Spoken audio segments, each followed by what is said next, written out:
Anak, malamig dito. Ito. Pahinga ka na sa kwarto. Maaga pa yung check-up mo bukas. Sige po, ma. Oh, there you are, Jasmine! Apo, ito nga pala si Nurse Daisy, ha? Simula ngayon, siya na yung mag-aalaga sa'yo, ha? If there's anything unusual, report to me and to Paolo, ha? Oh, ayaw rin, samahan mo na sila, ha? Sige, ma'am. Sige na po, para makapagpahinga ka na.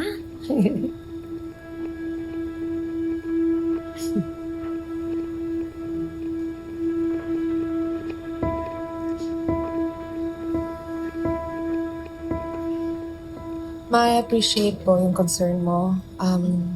Kumuha kayo ng nurse. Pero hindi po ba tayo nadala ng dati, nung baby pa si Jazz? Yung nurse niya, imbis makatulong, naging pabaya po. March, iba ito. Highly qualified ito. Naniniwala naman po ako na kaya kong alagaan ang anak ko. At tumutulong naman po si Manang Yoli. Marge, relax. I'm just trying to help you put this house back in order. Because when the household is chaotic, everyone else pays the price, especially the child. Para lang klaro, this is so Jasmine's healing can have structure. And so finally, you can focus on Paolo. Sana po bilang nanay ni Jasmine, huwag niyo po sana ako pangunahan. Hayaan niyo po akong magdesisyon para... Ano bang alam mo?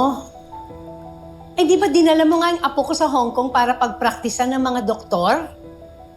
Ma, hindi po yun practice.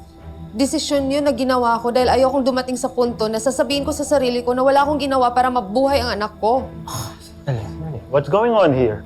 Kaya, pagsabihan mo nga yung asawa mo, nagmamalasakit lang naman ako kaya ako nag-hire ng professional care para kay Jasmine. Tapos minamasama pa niya.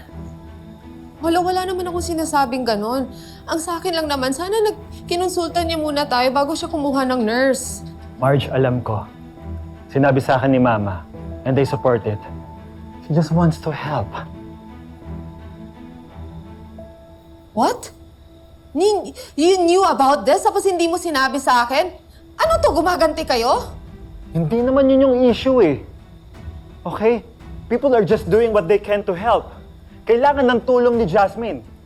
And after what happened, kailangan na nating limitahan lahat ng mga desisyon na ikaw lang ang gumagawa. Paolo is right. Kung talagang mahal mo si Jasmine, matuto kang makinig sa mga taong mas may alam at hindi puro yung emosyon mo yung pinapairal mo. Aminado naman po ako na hindi naging successful yung treatment ni Jasmine sa Hong Kong. Pero huwag niyo naman itong gawin sa akin. Huwag niyo naman ako nang alisan ng karapatan para makapag-desisyon sa anak ko.